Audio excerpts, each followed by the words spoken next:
Sweet. So we spent the first number of minutes talking about aporia and this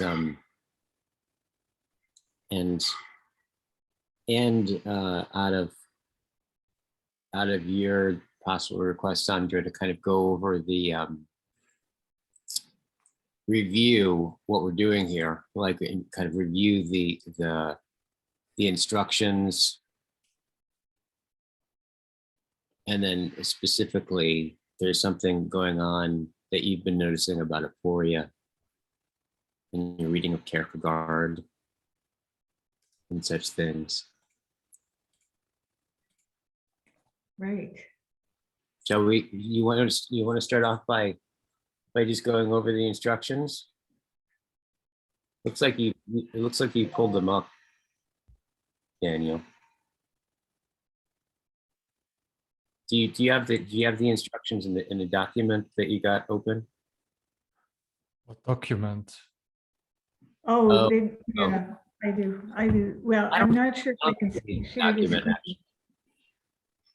Yeah, here is the document. Yeah. So basically, the instructions are, I pretty much have the document memorized at this point. Yeah. It's so a couple of things. So the Dialectic-into-Dialogos is John makes a pretty firm point about this, that it's considered it's in some sense an advanced practice within a whole ecology of practices, right? So he warns against being mindful not to just jump right into dialogos, right? Because there's so many different factors and skills and capacities that presuppose are developed, right? And refined in some sort for something like dialogos to be able to happen, right? And so, like in the course, what we layer it, right? We start off with mindfulness practice, right? And then we move into circling practice, right? Mutual self-disclosure, intersubjective practice, then into philosophical contemplation, right? Becoming, in some sense, vulnerable to an idea, or vulnerable to a thought, or vulnerable to a Platonic form, if you will, right? And then we go into dialogos, right? Or dialectic into dialogos, right? And the thing that's important to remember about the phenomena of dialogos is that you can't actually do it, right? You can't even really produce it, right? It's not like we can sit down and it's not one of those things where you can sit down and just go into dialogos as an act of will. What we can do, that is in some sense, we can set up and actually set the conditions of practice is dialectic. And dialectic in the Platonic sense, right, is not necessarily in the Hegelian sense, right, but the Platonic sense of the back and forth of propositions, right? The making proposals, right?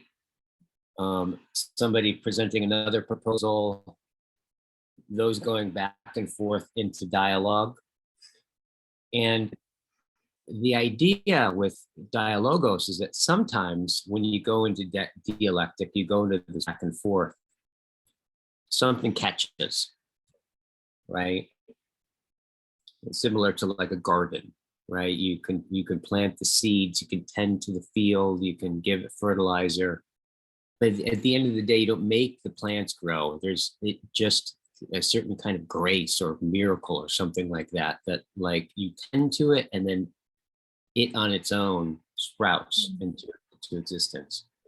And that's dialogos, right? So like Heraclitus talks about the logos as the ever-enduring flame, right? And so if you think about the propositions or something like the logs of a fire, right? And the dialectic is something like the back and forth of rubbing the fire together.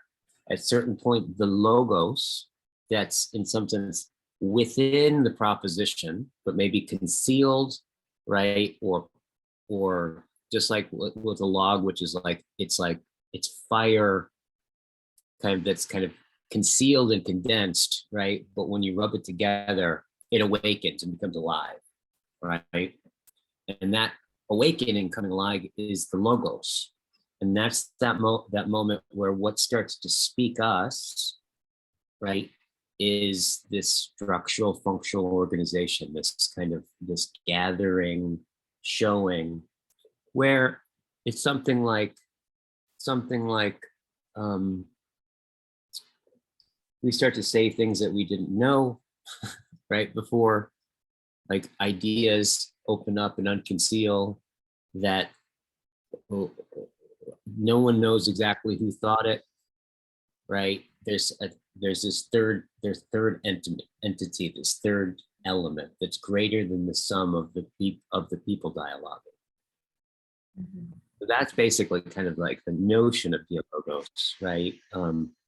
And you can kind of feel how it takes in order to do that, it takes a certain amount of mindfulness and self-awareness of your own cognition, of your own thoughts, of like which thoughts are thoughts that you're sharing, which thoughts are projections, right? Like all that is a skill, right? That has to do with yourself and interpersonal skills, right? Of how not to project on another person, how to know the difference between what you're saying and what I'm saying, how to know when I'm listening to you versus I'm assuming that I understand what I'm hearing and I'm not listening to you. All these things, right, have to do with this back and forth, right? These skills. And so it's those skills in some sense are the engines of the conditions for something like dialogos, right? Anything you want to add, Sandra? Anything you want to add so far, Daniel? Well, yeah. For one thing, I have been thinking about what are the skills individually that one should develop in order to engage in this practice so that one experiences the possibilities of this practice, and what you mentioned, I fully agree with. So it's not like you can just jump into this and expect something, to happen without taking responsibility for your part in it, for one thing. And also, I also would like to stress I'm going to use the word sacredness of it, because if I know that if I come to it with an intent to enhance myself, that just blows everything to pieces. But if I approach it with acknowledging its sacred aspects, I think that's really important. At least for me, it has been. Yeah. And it's sort of like I have the privilege of drinking from this fountain of non-material, non-human, this knowledge beyond all knowledge that I have and therefore I need to prepare myself to do that. Yeah. It's like a sacred practice.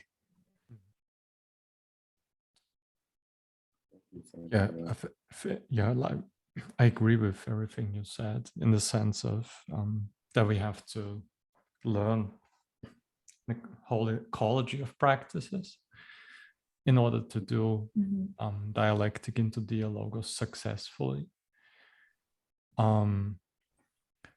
Perhaps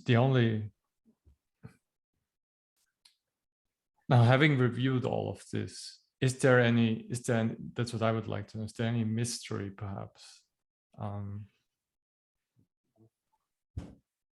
Is there anything that, because Sandra, right, you were asking kind of like you wanted a kind of meta reflection, like what, why are we doing this? What's going on? Yeah, certainly. Yeah. Yeah. So, and I think the mystery for me is that it exists at all is a mystery to me. That this possibility appears to be present is a big mystery to me. Like I had no idea it was there until I experienced it and felt its power. Now, what the mystery sort of gets deeper for me as we go, because I can read. Well, it's not as if it. Well, I don't. It's really hard for me to say exactly, but I sort of am feeling that what even I read is part of this thing that is showing itself, just showing a little bit of itself, and then I go for it, and then it like what that whole thing seems to be a mystery for me, even that I'm drawn to read something, even that I'm drawn to participate in, isn't. Yeah. The whole thing is a mystery. Yeah. So Daniel, do you have an answer for that? I don't want to get analytical. Feels like I destroyed the entire thing. That's your job, Daniel.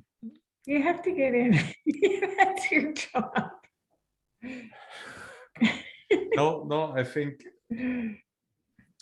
what Sandra says here is, what I really like about it is that, first of all, the acknowledgement of the mystery, of this mysterious dimension, which also calls you, and then also the appreciation of it.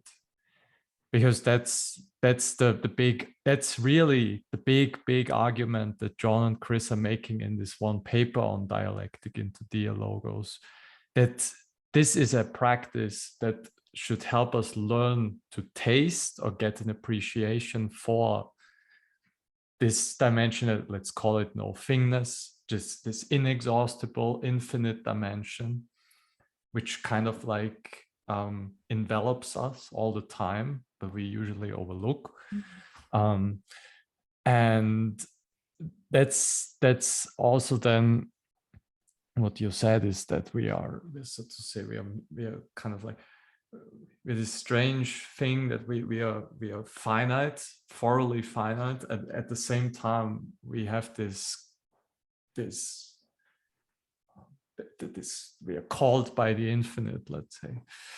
And in order to learn also what that means, and in order to then also realize this, because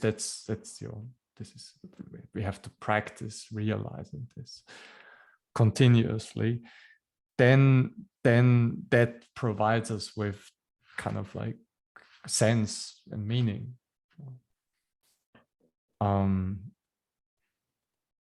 Yeah. And that's perhaps the thing for me. Maybe adding my own. I think I said this once in one of our many practice sessions now. Virtue, for example, I think only makes sense if it's also properly enacted. Just talking about virtue, I think is really it's sterile if it's not, if there's not some inaction of it. And I think that's why I like those interpersonal practices, because in a sense, they force us at the same time to enact them. Otherwise, you're exposed immediately. You're like, you can talk about goodness, but if you're, let's say, if I don't listen to you and just listen to myself and fight over my own propositions with you, let's say if I'm not really willing to have another perspective, then immediately this entire process doesn't make any sense. So I think that's the cool thing about dialectic into dialogos, and that's also kind of like a mark where you can see if it works or not. If the virtue you're talking about, if you're enacting it at the same time.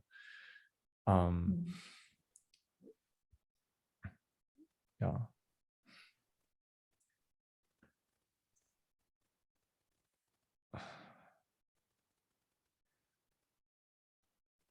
So what was the question? What is it? I think what I was saying, I think the question that I'm the one that I'm sitting with that you asked, right, is what is that?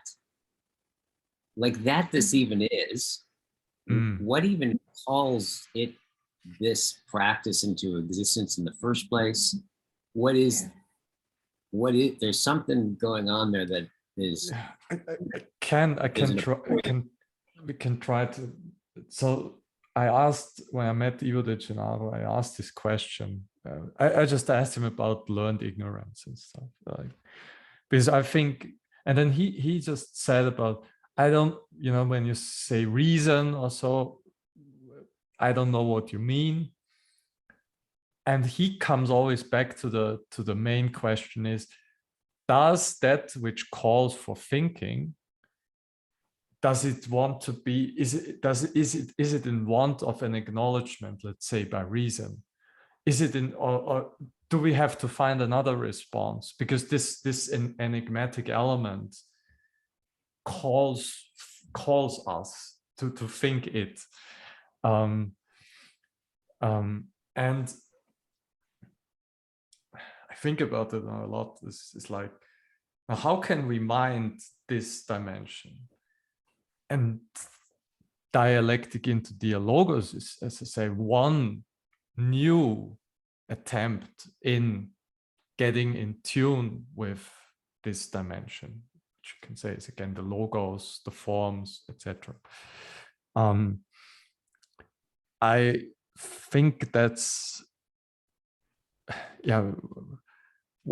Then we could, what calls for thinking? This, right, Heidegger asked these questions already, like what calls for thinking? It's a strange, enigmatic question.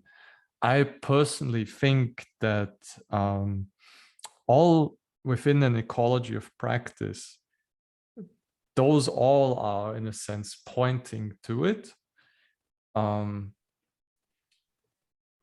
we have to, yeah,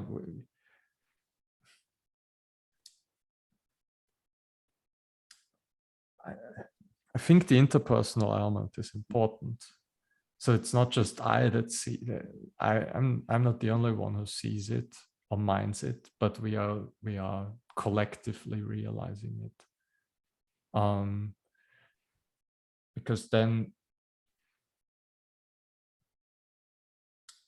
we have an intimacy together to this element.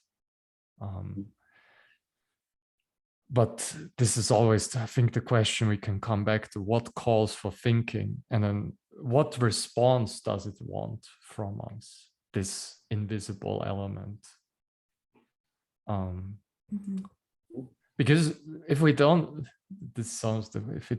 if we don't have an awareness of this, then all of what we're doing is sterile, or it's just geared then ultimately towards some, I don't know, some replacement of like some, either is it me, or it's the will to power, or it's some other thing that's like a false idol, so to say. That's the danger in all of this. We could all just talk and have like inside porn for ego cogitos, so to say. That's a genuine possibility that could well be if we don't do it properly. So I think that's how we can, coming back to the mystery once in a while and being hit by it and being thrown back into in a mode of aporia is I think is, and then again, for me, this is so like enduring it, not ramping up the defenses. We talked about that before we hit the record button, not, let's say, but inviting it into our being, despite it being very uncomfortable. This call of the infinite, it has always been, when you look at religions or myths, the call of the infinite is never pleasant, but we have to learn to endure it. And then there's a possibility for growth, and that we have something like a world together.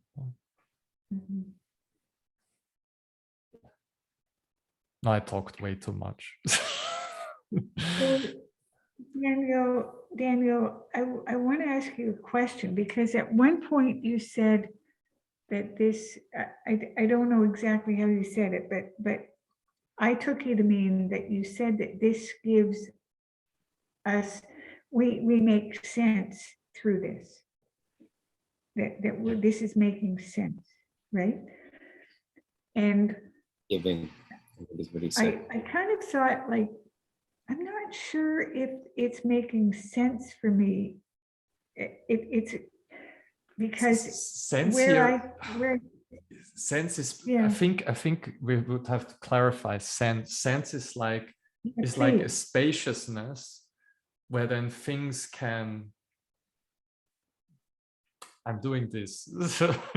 they have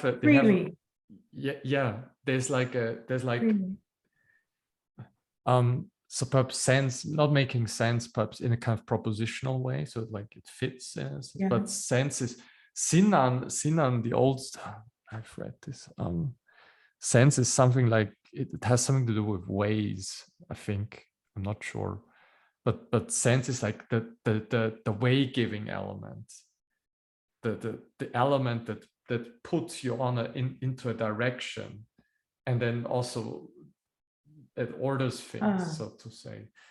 Okay. So what I wanted to say is, and this is also the argument that John and Chris make, we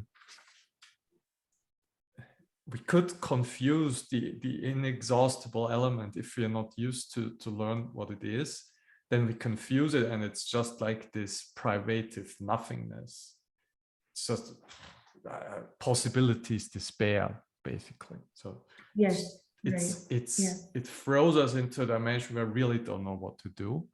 And Dialectic-into-Dialogos can help learners to inquire deeper into this element. And then we learn to realize its inexhaustible dimension. I'm with you there. Good. I'm with you there. What were you just with? What am I with?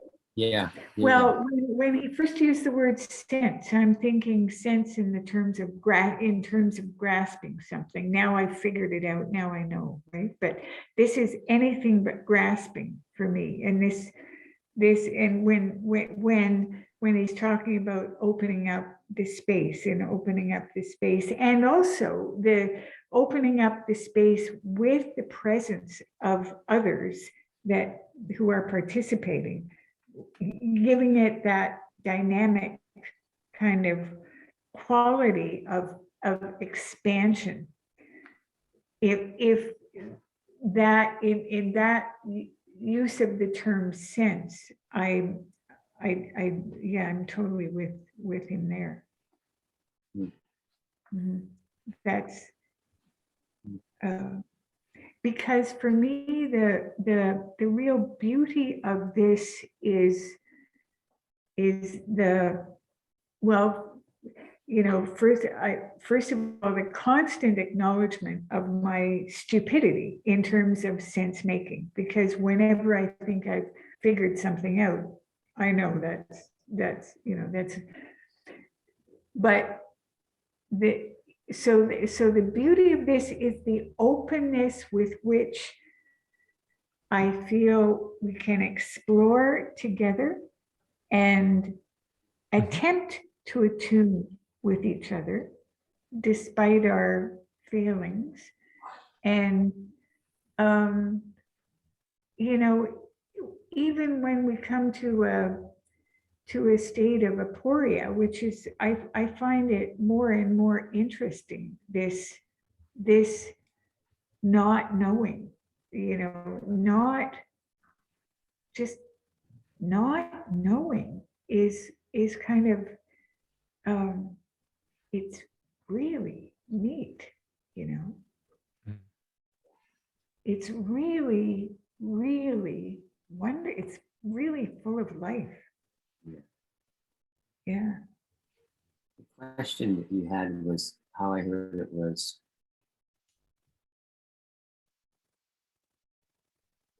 that there is this, right? Yeah. That's your question, right? In some sense, what is this that there is Yeah. Dialogos, right? Yeah. That, Yeah. that question is, Mm. Mm.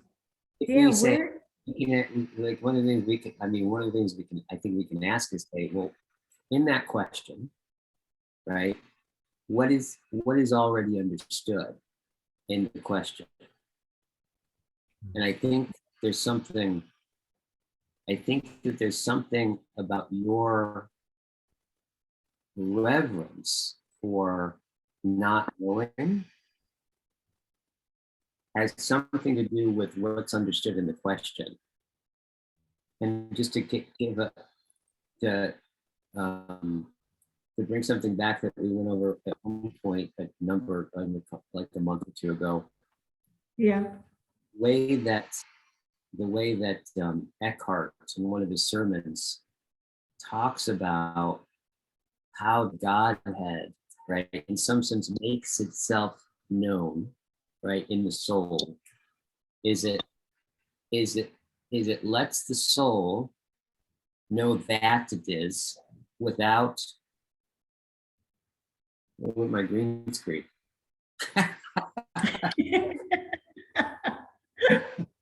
There goes my library. Yes. There we go.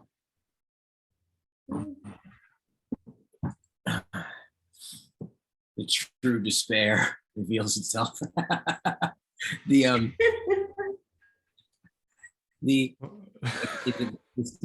soul knows that the Godhead is, right, without, but refraining from the soul knowing what or how it is, right? Exactly. Yeah. Like, there's something about this, that knowing that is this element that I think seems like is what opened up and you start to catch sight of, right? And that is a really, really interesting thing to think about, because I think Heidegger actually did when he was younger, he did a really artful, I forget what book it's in, a real artful breaking down of that question and how philosophy has completely missed it, right? That on one level is the most obvious thing in the world. But when you find where is this obvious thing in the thing, all you find are like what's or how's. But you don't actually, it's not a perception in the normal sense of the word, right? But our sense of it is it's so close to us, it's so obvious, it's concealed in its obviousness. And so it's like, I think like that there is this at all, and that becomes a question, kind of takes this obvious element that's like so close to us, it's concealed, right? And opens it up, right? And makes it a question in some sense, right? And that whole Yeah. thing about, Yeah. it seems there's something that seems, speaking of necessity, there's something about, as Daniel was talking about this, in terms of that there needs to be a kind of a practice in this, right? There's something necessary about that in our, I think, in our time, in our like current understanding of being, right? That for this element to be viably, to speak to us, it has to be something that it somehow we encounter in our participation of it. Whereas to give that some, like to think about where we came from, go back in history, something like the Middle Ages, right? The pre-modern, you know, Hubert Dreyfus gives us, tries to give this kind of phenomenological example of like what it would be like, right, in the Middle Ages. Says in the Middle Ages, it was almost impossible. The thought to not believe in God would have just been crazy, right? Like you weren't even against the thought of not believing in God, right? It was just kind of like gravity or something, like, or some kind of law of physics or something like that. It was like that blatantly, obviously laid out in front of you that organized everything, right? In some sense, right? And now that in itself concealed this withdrawal, right? Like as we didn't have to kind of inquire into the good and rack your head, and in some sense you were born into it being already everything structured around it, like the streets, the family structure, the order, the order of the society. You look up, there's the cross. We lived in something like that for like 1,000 years, right? And then whatever was concealed in that started to kind of break through. And now none of that's worked out for us, right? So how is it we, like, it's become, for most people, for a lot of people, something like Christianity is unviable. I think that's John's point, right? Is that we can't just be told in some sense, well, this is what happened in the narrative kind of way, and then we believe it. And in that belief, something catches. Like even Christians, I think, have a hard time having that be a reality for them or something that's real. So in some sense, this, I think part of why there's a practice of dialogos is a response to that withdrawal, right? And also is showing in its response to this that it needs to be kind of come up from the ground up in some way. It needs to emerge out of our participation for it to have the sense of reality to it. It's something that's viable, that's like hits us, that's profound, that moves us beyond our own kind of subjectivity in some way.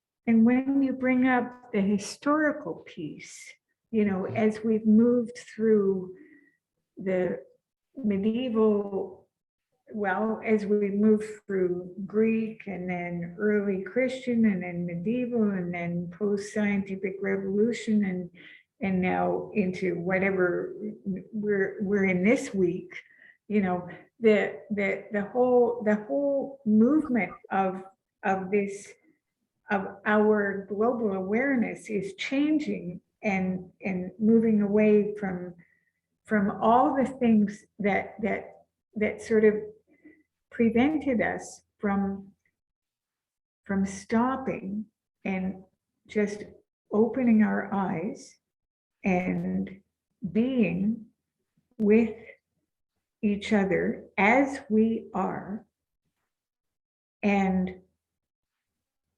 opening up to whatever is through our interaction. you know, like that's all we are actually doing. But somehow with all the things that we've attached onto over the ages, maybe it's time we just started doing this, you know, because time is running out.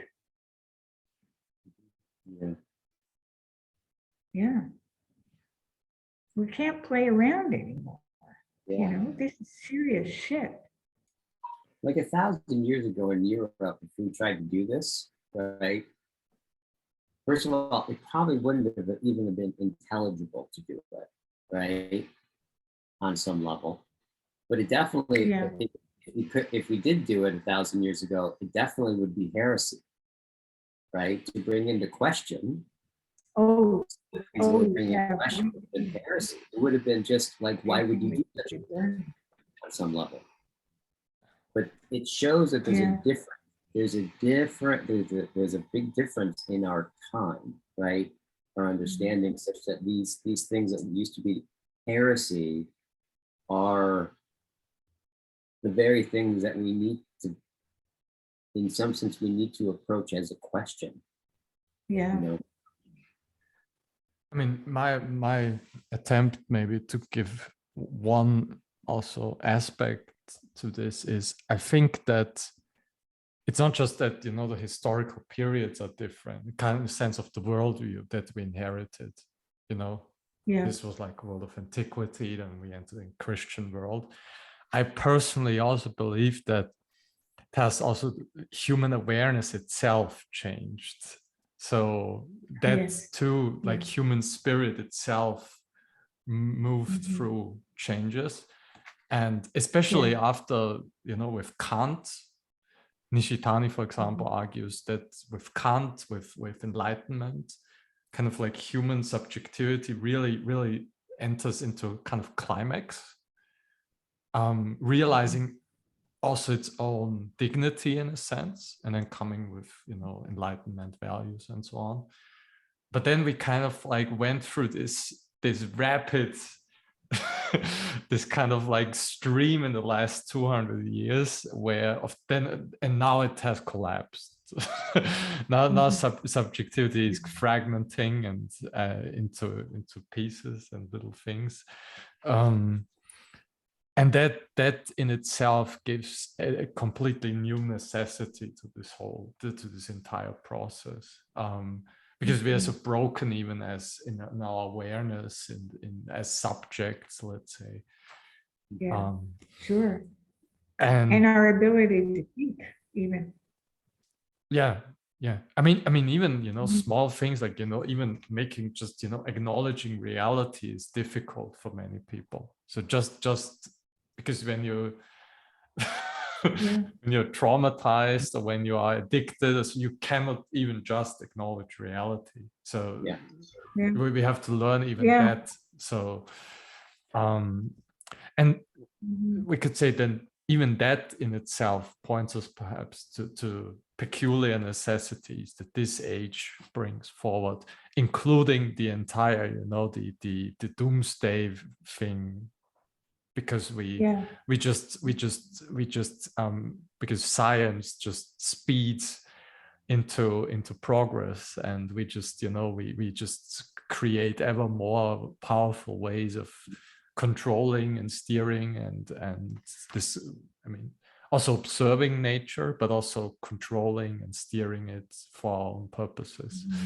So these two processes, I mean, that's why I'm so pessimistic, because, you know, at the one time subjectivity collapses, and at the same time, just, you know, the mechanisms of power just go up, and I think those two are really at odds with each other. So. Which this is what kind of gets us really an interesting standpoint of, so that a big part of this practice is aporia becomes really interesting when you think about this, because it's like to, in some sense, exalt aporia, right, is in a certain sense of de-idolizing, right, of this power, right, where knowledge is knowledge is power and possession and technologization. So like to get in and tolerate the limit of what you can conceive, right? And what you confront at that limit, right? And to actually tolerate it, right? Make something real that you can't possess, right? And that seems really important right now. Yeah. In some crucial way. Yeah. Because we're addicted to the idea that we can know everything. Yeah. That we have the capability of knowing everything. Yeah. That's why I'm such a like fervent advocate for learned ignorance, because there's these there are these these remnants of absolute knowing, and also this arrogance of knowing I know it all, or you put the entire reality under one interpretation, like knowledge is power. Like it's all for the sake of power. It's all for the sake of empowerment. And as soon as we do that, then of course we when you put everything, the entire reality under one, let's say, ideological perspective, then of course we don't have to ask many questions and we just go, but doesn't lead anywhere. So yeah. And that's why I also like Dialectic-into-Dialogos, because in the kind of like internal structure that it has, we learn to acknowledge and listen to and feel into other perspectives, because my perspective is not your perspective. And we all, and then we see, oh, like I'm not the center of the universe. It's like there are other perspectives possible, and we play with them. The identification with those perspectives, right? And then everyone's dislodged from that, and then something else comes into view, right? That in some sense there's a conformity, a knowledge via conformity with, and this is one of the things that I think Dialectic-into-Dialogos revives, is the that classic epistemology of where it's just taken as taken for granted that the world is intelligible, and therefore learning about the world has to do with coming into conformity with it, right? This kind of contactfulness with the event of reality, right? That in some sense there you can feel that in the way that the practice is structured, right? Is in some sense it's kind of it's structured in a way that's trying to enact this conformity, right, with reality, but it's really kind of saying that like reality is something that's like kind of beyond us, right? That if we kind of dislodge from our own perspectives, right, and I come into yours, this back and forth, right, starts to animate something that's beyond all of our perspectives that we can begin to see, but in seeing it, we form to it and become fitted with it, right? And that's that classical sense of epistemology, and that's really, I think, comes out structurally in that in the question, the is question, right? Like, what is virtue? Right? What is right? What is this? There's nothing useful that comes out of that, right? There's nothing. That's like it's like the least utilitarian question that there ever could be, right? It has no immediate practical value, right? But the value that it comes to is you start to get this relationship with something being an end in itself, right? Not a means to an end. And that is the thing that, like, I think that's one of the main ways that Dialogos draws you into that ancient sense, or the classical sense, epistemological sense of knowing via conformity with and fittedness with. Right? Oh, yeah, I see.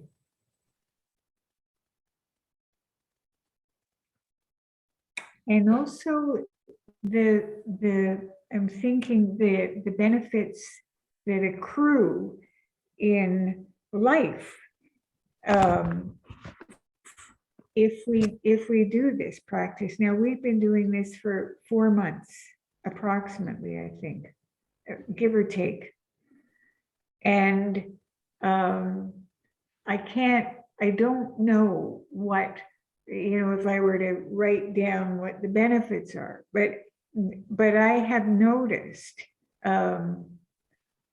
I've just noticed a change in just maybe the horizons of my thought, or the horizons of my experience somehow, that there, possibly it's because I'm not sure, but possibly it's because there's nobody who's teaching me anything here. There's nobody who's got the right answer. We all have very different perspectives, and we all realize that and appreciate that and welcome that. And nonetheless, I feel a freedom to expand my own horizons in ways that maybe don't even make sense to me at the time, but later on I kind of notice, there's something that's different about me, that I did something different here, or I thought something different here, Mm. Yeah. So like just as I don't exactly know where it's kind of like when we were talking before, Guy, about the presence of it is so near that we don't see it. It's sort of like the face of God. I cannot see the face of God because, in fact, I am, speaking through it. It is my senses that's what it is. It's sort of like that the same thing as that. I'm inside of it and acting out of it. So I can't see it, but it's there, and it's not something I possess. Yeah. And just like that, it feels like when we get together, this thing that's there that I never knew was there talks through us in the same way, but it's us, and it's collective. Yeah. Yeah. Mhm. I would say, and I think I'm hearing this in what you're saying, All right. if if I look at what am I getting personally, what am I getting out of this, right? Like, Mhm. it's really tricky to put this into words, right?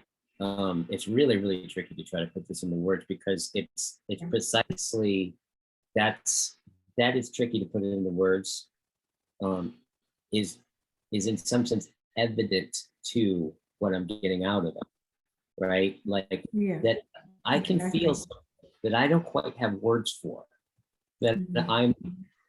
that is a part of my life that's affecting me, but I can't really quite put words to it, right? It's that dimension, or that dimension of my life is opened up, and I have a relationship Yeah. to it, but I have enough of a relationship to it where I can kind of point to something I don't quite have words to, right? Mhm. But I think the thing that what we're practicing here that has translated in my own life in a deeper and deeper way is thinking about the symposium of in the symposium in Plato, right? This kind of way where that how philosophy awakens through eros, right? This erotic, right, relationship to that thing that flashes that you can't have words for. It draws you in. It's attractive. Yeah. That attraction is grown, right, in such a way. And it's funny, there's so much that comes out of just looking at that. Like I'm sure there's like vocabulary density that comes out of it. There's like, you become more and more coherent in what you don't have fully formed. There's all these things that you could probably like kind of abstract out and measure out, but really it comes from this, in some sense, this cultivating this erotic relationship to what speaks through all of this. Right? And I would say it's not so much what I'm getting out of it, but how I notice it changing me. Yeah. That, yeah. Yeah. And the eros part, there is a beauty to it. There really is. There's an inherent, I've never thought of beauty very much. I've never really thought of that concept even, physical beauty and all that stuff and all, on that level, but I've never thought of the way in which the beauty of this attracts me.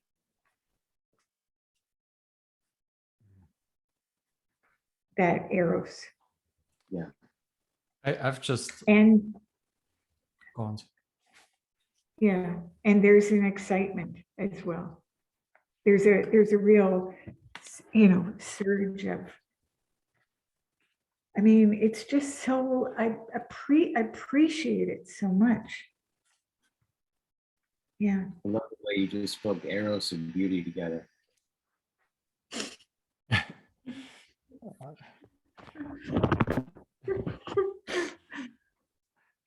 I've just drawn a little diagram in my notebook, and I think I can see a circular movement that's mutually. Can you show us your diagram? Show us your diagram. No, you Show can't. us your diagram. It's not a good diagram, and it's I write in like Okay. my handwriting, but I can explain it to you. I think this is this process of mutual disclosure or opening, reciprocal opening that John often talks about. I've seen it now just in the last 5 minutes open up. So you're attracted, you're erotically drawn towards reality. And then you want to learn how to love reality. And then having learned that, there's this movement back in kind of what I always term agape. So then you move back, and then you learn to care for beings, like not reality as a whole, but concrete beings, concrete people, concrete things. And then they open up in their real reality. And then that is wonderful. And then again, you fall into then you feel again the erotic attraction towards reality as a whole. And that nourishes you. And then again, you come back to beings. And so this is like a mutually opening process that kind of like keeps itself going in a kind of circular movement. Just that philosophers often talked about this, eros towards being, and then from there again back to beings in a kind of move of compassion and so on. That kind of goes on. And that's where I am at the moment. I really read a lot about agape and love, and that's really the Christian answer, perhaps, to, let's say, the meaning crisis, is just loving people, loving them in their entire personhood, and caring for them. That's really because that's what helps them to find trust, and then to shine again in the beauty that has been forgotten often under trauma, addiction, and so on. Yes. And I really would just like to point out, Daniel, that you are embarking on a wonderful career now, where that can be actualized and give you growth and development as well. Yeah. I want to tell you about. Sure. When you were talking about that, just when you were talking about that, Daniel, I thought about my neighbor who, for almost 10 years, we have lived side by side from him. And I realize, I've just come to realize that he considers us to be the neighbors from hell because we have not mowed our grass in the way that he thinks we should. I did not know any of this. But yesterday, because he and I have had, I've been out working and cleaning up the yard, and I've been mowing the grass. And so I, catch his eye, and, anyway, we're at a talking level. He's actually approached me. He's actually talked to me. I've welcomed this. Yesterday, he was actually smiling at me as he was asking me to just mow the other front field. We have an acre field that he wants us to mow now. And yeah, I didn't know that it was really important to him. So it's just this smile on his face was, when you were talking, I suddenly saw the smile on his face, and I realized he's shy. For the first time, I just realized he was shy. Took him 10 years to approach me about it. Love thy neighbor as yourself. Love thy neighbor, yeah. That's. Well, he came over, and he really blew up at my husband one day a few years ago, and he blew up at the other neighbor. He has a tendency to blow up at people, but it's because he's not assertive. I think he just doesn't. Big smile. It does affect other people. It does affect other people. That's a wonderful story. I mean, that even in that being, that's so close to you, let's say, and you see him smile for the first time in 10 years. Oh, that's possible. Yeah. That's perhaps the Christian story is, that God means each one of us. There's no unnecessary being. Also, we are like, every being has a dignity to itself. Everything. Yeah. And perhaps then really as a sage or so, the task is kind of like to uncover that, or to find methods or ways so people can learn to uncover that moreness, let's say. Yeah. Seems like agape is like the right. If we say the world is pregnant with meaning, it seems like agape is. It seems like the appropriate midwife. Yeah. For me, that's what you said before. The Greeks, like Phallus, he was just gazing at the stars, but not noticing what's under his very feet. Right? It's this famous fable from Socrates in the Theaetetus. So he falls into the well because he doesn't. So he's so in. This is kind of like what when Heidegger, he's so in by reality itself. Or we can talk about physis, all of that.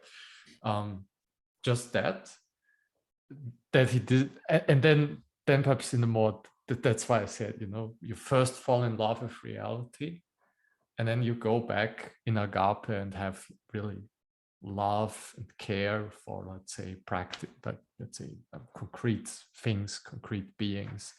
And then perhaps in a movement where you can gaze at the stars and wonder about reality without forgetting about your neighbors and your just the things around you, the concrete beings, you know, the tree outside in the garden, so to say.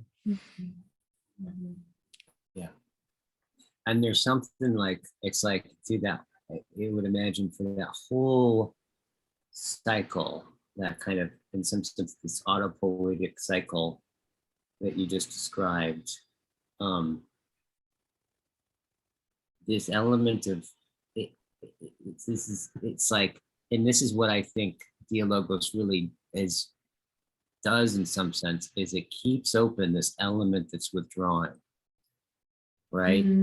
Because it's like that withdrawal element is, and staying with that withdrawal element is the, in some sense, the drawing in, right? And and the stepping back at the same time, right? And Heidegger talked about this steadfastness that we have to have with that, right? Like the forgetfulness of being, the kind of this kind of withdrawal character. The, like in some sense, when if that's open, and that's what I noticed in my experience, like when we talk about these bigger questions, right?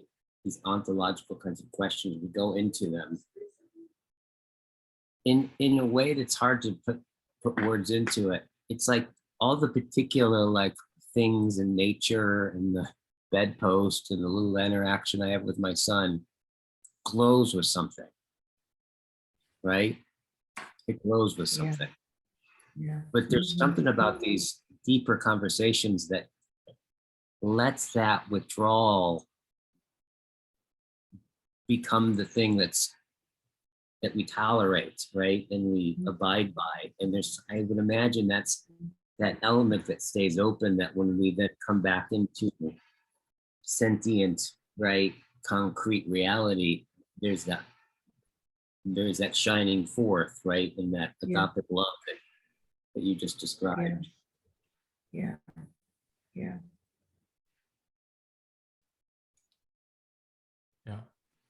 I would just maybe to sum it up, it's like, I think you can really learn to fall in love with being, this withdrawing, invisible element.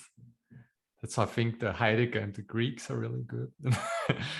but for me personally speaking, like really caring then again for beings, that's where I really learn more from the religions, perhaps. Therapy and the religions, they can really tell you, let's say, how to, and then perhaps having the practices that perhaps incorporate them both. So we have this again, this idea of the ecology of practices. That's why mindfulness also is important. So you, because we can tolerate being suspended between being and beings. That's a guy you showed me this 2 years ago in a like, I think in one of the Heidegger texts, that we are this strange being between being and beings, kind of like hanging in between them. And for me, eros is again direction towards being, and agape is this love towards beings, and we kind of have to always circularly move in between them. There's something really interesting too about agape. About like agape is like, it really has this element of sunyata in it, this emptying, right? This emptying such that the other comes into personhood, right? Like in the most essential sense, right? The self-emptying. This element of emptiness is something really native to, like, in a somehow, I don't know what the, I don't know what the link is between the East and the West with this, but there's that, I think that agape and sunyata, looking at those two things together, I think is this link between the two, where there's the same thing going on there somehow. Yeah, it's funny that you're bringing that up too, because I was looking at that, you know, the being versus the beings. And in a sense, I'm questioning whether they're, I mean, maybe in terms of, you know, that term that you used, Daniel, the sive, between, between the two, that part, they are the same, but it's just a slightly different perspective. And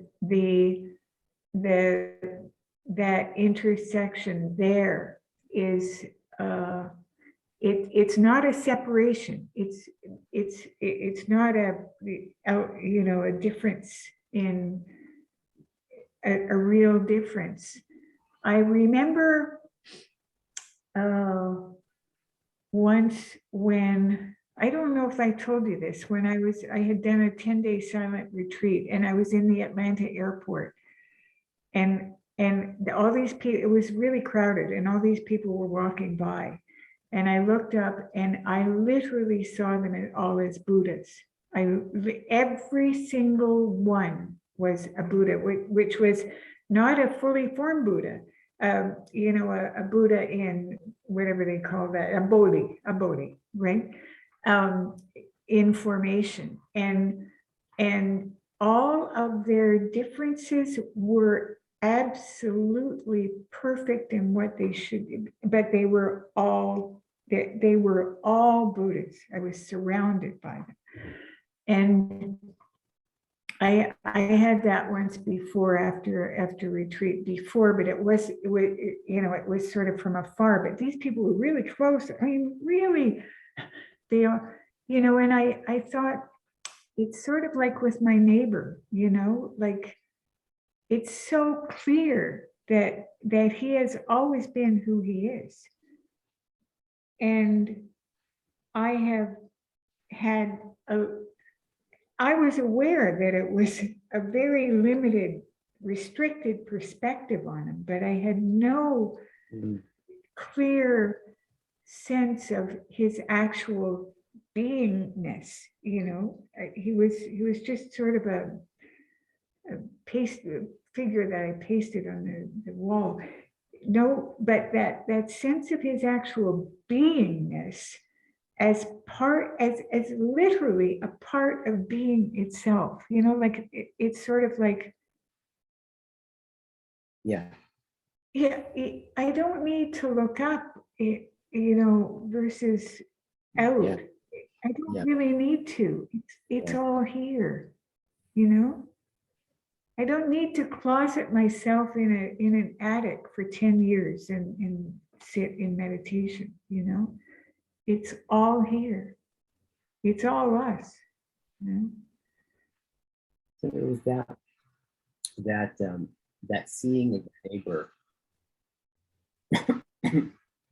in some sense, kind of seeing having a glimpse of his shyness and realizing that. Yeah.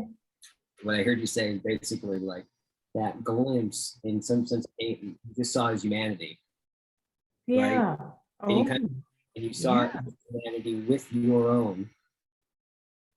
And exactly. I think the other thing that I'm hearing you implicitly and explicitly say that you saw is that in seeing it, what you really got hit with is that you hadn't. Yes. Oh, yeah. Up to that point. That part is the fascinating thing about, to me, that's what makes it Althea, right? The event of of unconcealedness. It's not the event of revelation. There is something shiny, humanity, these kinds of things, right? Like there is the thing that's revealed, but the mood, right, that's evoked, the truthness of it is actually concealedness itself shows itself in that moment. Right. And you have that moment of like where you see it like that, and then you see the whole last 10 years, and you feel like a new history of your neighbor, right? It's updated. You hadn't seen it, right? And all these occasions, right? Whatever that is endlessly intriguing to me. And endlessly intriguing. Yeah. And how does one become attuned to that, right? How does one become virtue? Oneself into relationship to that concealment and withdrawal is? How does one attune to that element, right? And I think the way that you attune to it, I think that's what essentially listening is all about, right? Because listening isn't the process of, in some sense, like in trying to teach people how to listen, right? I've just seen this over and over for 20 years trying to teach people how to listen, is that you don't actually teach people how to listen. If anything, you create a condition such that it shows up for them that they've never listened. And the moment they get that they've never fucking listened one iota in their entire life, when they hear that, when they hear their own listening, is the moment listening opens up, right? That dimension opens up. And then from then on out, if you notice, like once you get hit by something somebody says, it's got what you really hear, right? Is that you hadn't heard. This becomes the opening of truth. There's something about listening, right? It's this kind of way of attuning to that element, right? In a deep way. This is why I think that why I've noticed that people who really take to circling, right, especially the ones who aren't natural at it, right, who really work hard at it and start to get it, they end up becoming mystics. They get a real mystical sense about them in this kind of, in a concrete way, right? But it becomes a very religious kind of sacred practice. And I think it's because of that element goes from really not being open to them to being open to them, right? And that's the practice, that opening up to that element of listening, of withdrawal, of concealment, and then being attuned to it, and then being shaped by your character, being shaped by and informed by that withdrawal in some sense, right? And yeah, I love that. Yeah, I mean that they don't have to be taught anything. They just have to realize they've never done it. Yeah. Yeah. So, yeah. There's that question that we talked about last time. Is how does that happen? How do you can't talk anyone into hearing that they're not hearing. No. They'll just think that they're hearing you when you say that. No. Like there's literally, like if you try to logically get that one down, you literally cannot get someone to see the arrow on the FedEx sign. You can point to it, right? But when it switches and it pops out, like that's a function completely not of you doing anything to that. It happens, right?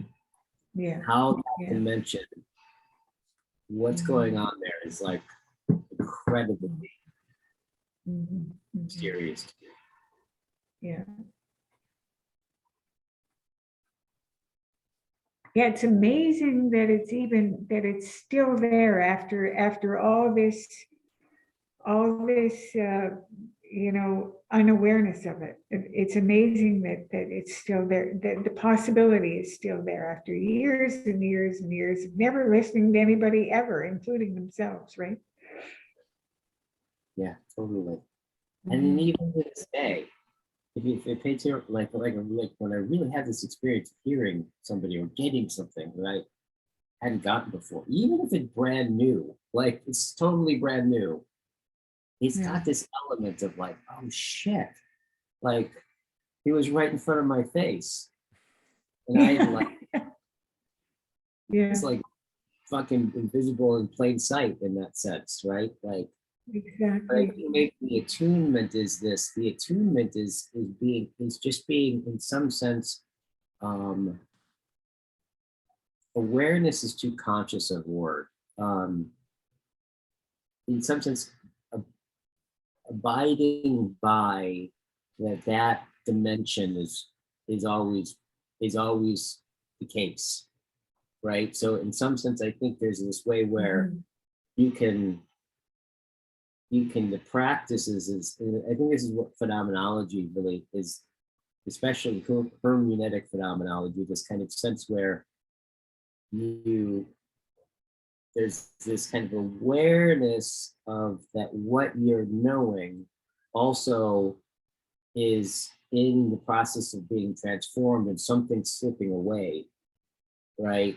That goes into the background, right? And so there's in that very kind of, in some sense, that awareness is the thing that kind of brings you to loop back around it. And there's that feeling into that thing that's most near. But that feeling into, I think, is the thing that you start to become attuned to, right? That element where you can start looking at it, right? Yeah. The quantum element, really. Yeah, it's sort of like quantum. Part of the practice. It's a big part of this practice. Yeah.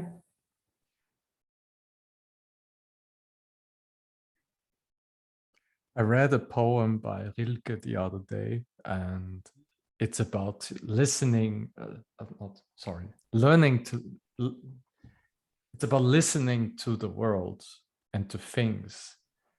Because there's a theory perhaps in poetics, it's like things sing their name to us and then we just say them. Right.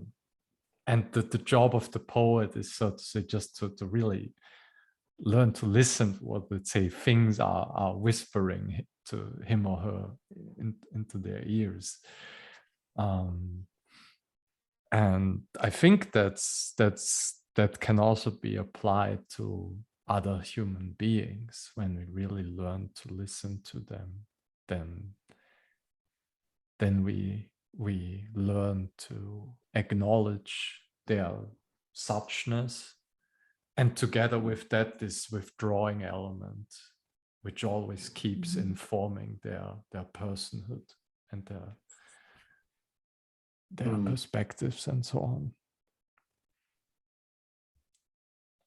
I was just reminded of something that you just said, triggered a memory of hearing Adishante. You guys familiar with Adishante? Yeah. Adishante. It's like yeah. He's like a Vedanta type. Enlightened guy, yeah. Yeah. He was known for being kind of like a normal person. That's, I don't know, he's got there's a certain vibe he has, or a brand he has in some sense, right? But I heard him talk one time about the way he works with people, right? And what he said was really striking. He says, no matter what anyone is like, somebody comes up, like there's the question and answer thing, and like, so they, somebody comes from the audience, comes up and sits with them, and then they sit and they ask him a question, and he says what he does is he speaks right to the one who's already awake over there. Right. That's all he does, is he speaks to the one that's already awake. Not all the other ones. Really got that sense, like they come into, he recognizes the one that's already like awake, and then all he does is he speaks to that which they can recognize, right? And I was thinking about like that is a kind of that is another way of saying this kind of listening, right? In some sense, Yeah. like that thing already knows, like I can, because that's the other thing about listening is it's not the opposite of speaking. In fact, speaking is simply the response, a response to the degree that it's a genuine speaking is to the degree that it's genuine, a response to the call of a listener, right? And that's what affords your speaking to become so attuned, right? And right on the money is because it's not a function of knowing how to talk, it's a function of knowing how to listen. Right? When we take listen to the other person's listening, then that listening takes the form of speaking and a response, right? It's this hidden element around things. Speaking of Rilke, he had this, he wrote a poem for his tombstone. I don't know if it made it onto his tombstone, but he wrote it for his tombstone, right? Are you familiar with that poem? The one with the rose, right? Yeah. Yeah. I'll say it a couple of times. Think about it. So there's Rilke. There's all the stuff he wrote, all the letters he wrote, all, his whole life. And to write something that he's going to put on his deathbed, literally, right? And is this poem. It says, "Oh, Rose, such pure contradiction, delight in being, no one's sleep under so many lids. Oh, Rose." Now think about like it maybe to get a handle on this, like think about not contradiction with rose between petals and thorn, right? That's not the contradiction, right? Yeah. It's between something like one and many, right? So, oh, Rose, such pure contradiction, delight in being, no one's sleep under so many lids. Under so many what? Lids. Lids. It means lids is like petals. Yeah. Yeah. How I hear it. It's like that. There's something intriguing about that poem, right? There's something like how I even maybe start to get at that is like if you take a rose, right, and you go, it's got a center. Let's get to the center, and then you just pull out all of the leaves and the petals, and you get all the way down to the last two things, and you pull them out. No center. Wait a minute. Put it back together. Find the center, right? It's both there and unattainable in some sense, but the presence of the multiplicity, right, in some sense reveals its center that needs the multiplicity in order to be something like that, right? Did that get on his tombstone? I have no idea, actually. Do you know, Daniel? I don't know. No, I don't know. Yeah. I'll find out. That's a beautiful poem. I want to do a philosophical. He was looking at being and non-being as he got older, I suppose, eh? Too. Yeah. Yeah. Yeah.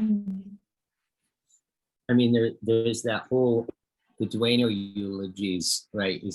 I mean, many people say that that's a song to death. It's a treatise on how to die.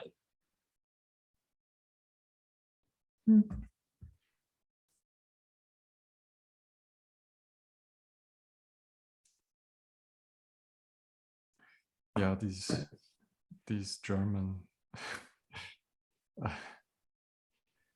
Yeah, Rilke is a very well guy. When you given that that poem with the rose was supposed to be on his tombstone.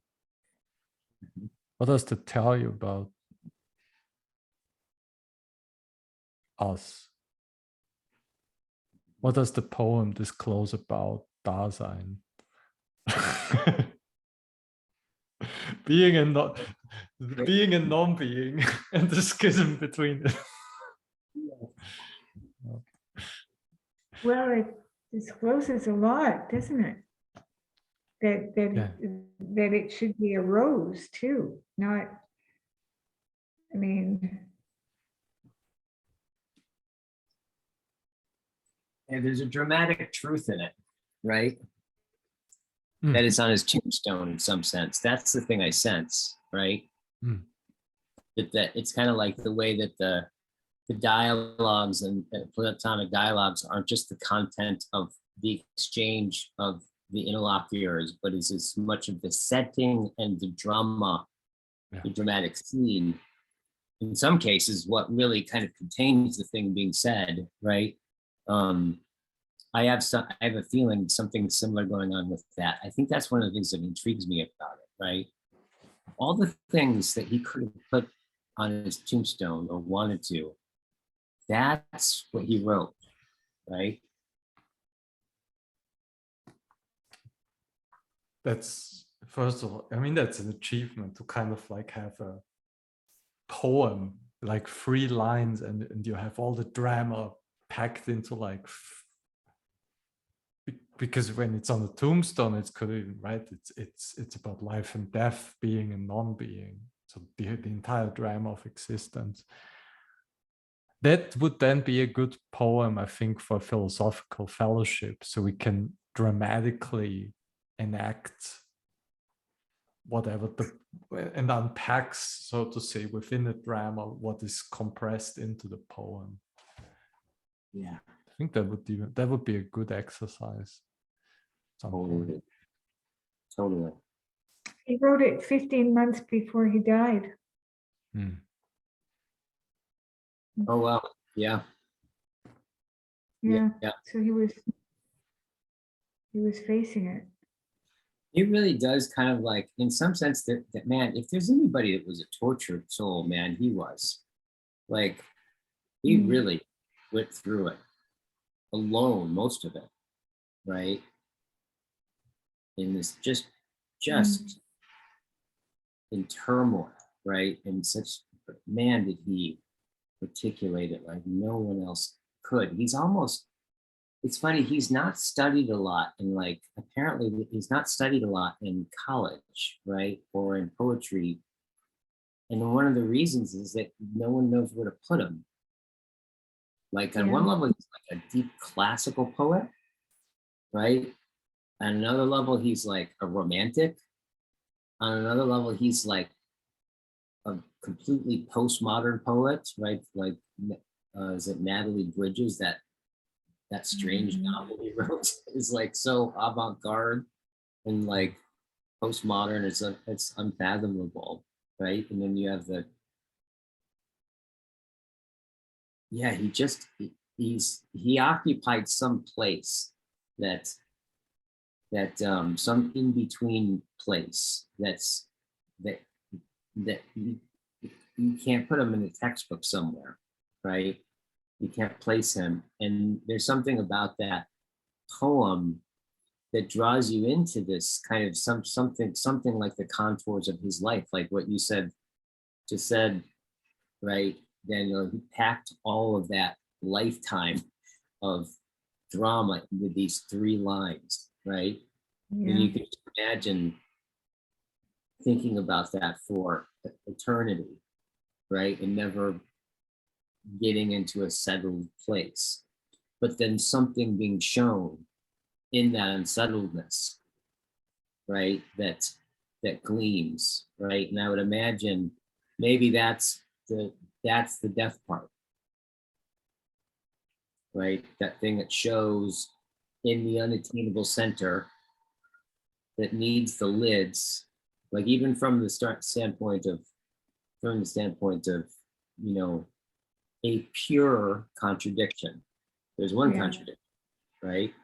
Then delight in being no one's sleep. Well, only someone's sleep. So what's a no one? What happens when a no one sleeps? What is that, right? Under so many lids, right? This no one sleep. It's almost like a mega awake non-someone. Under so many lids. Under so many lids, right? Pure contradiction, light and being, going around and around. And around. What brought this up for you, Guy? Do you remember? Well, I think it comes down to your, you know, you've done this a number of times, like some of the questions that you say, in some sense offhandedly, right? Like this sense of like there's that there is Dialogos. What the hell is that? What's going on with that? Right? Is the big question. That you've also at other times like brought out, said like, no, there's in the middle of us like grappling around a virtue, you're like, there's a virtue in work here that's even having us even do any to talk about this virtue. Yeah, I see. Yeah. There's this kind of way where you're in the midst of something, right? And you're, and then there's a horizon that you don't recognize that you're already underway in response to, and then you go boop, you point that thing out and it lights up, and I'm like, oh, and then I think it's something like that. Yeah, so something like that happened, and then you thought of that, the pure contradiction, and interesting. We're talking about gleaming, like this kind of thing that you glimpse, the aporia, right? This kind of thing that kind of seeds the unknowingness, like that, that shines forth. And I don't know, there's something about that poem that like has just I've lived with that poem since I was a teenager. Them and the Dueno eulogies. In this way, the Dueno eulogies, especially like right around the time when circling was formed, even before it was like had a word, like I would just read those eulogies over and over and over and over again, right? I didn't know what the hell I was reading exactly, but I was just obsessed with them, right? With this poem. In some sense, I feel like there's some move that you have to do to come close to it. And that move, right, is a similar move that makes so much possible, right? In different ways, right?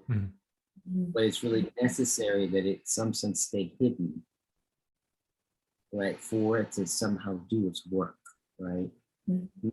There's something about this particular conversation that just I can feel that element. So I would imagine it's that.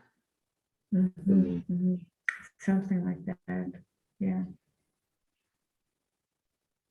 It'd be almost like to decide what you want to put on your tombstone. I mean, what if you change your mind after you're dead? You know, like it sounds like this poem is sufficiently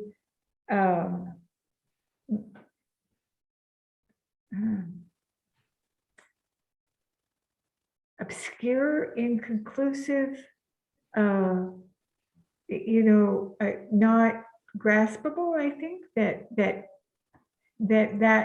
I could see that would be the type of thing. I mean, it's sort of Yeah, I'm just reading, I'm reading another translation here. I've got Rose, oh pure contradiction, comma, desire, comma, to be no one's sleep under so many lids. It's a question. It's a question, you know? Yeah. Yeah. Yeah. Yeah. Totally. Yeah. I think it's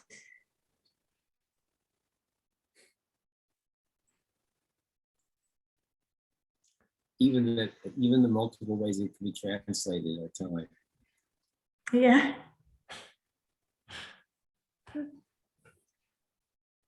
All right, you guys. It's like almost 12:30. Yeah. We've got other lives. Yeah. That was very good. Fabulous. I think I will read some Rilke now, just before I go to bed. Yeah, I'm going to too. Yeah. Much love, you guys. Bye bye. Much love. Goodbye. Bye bye.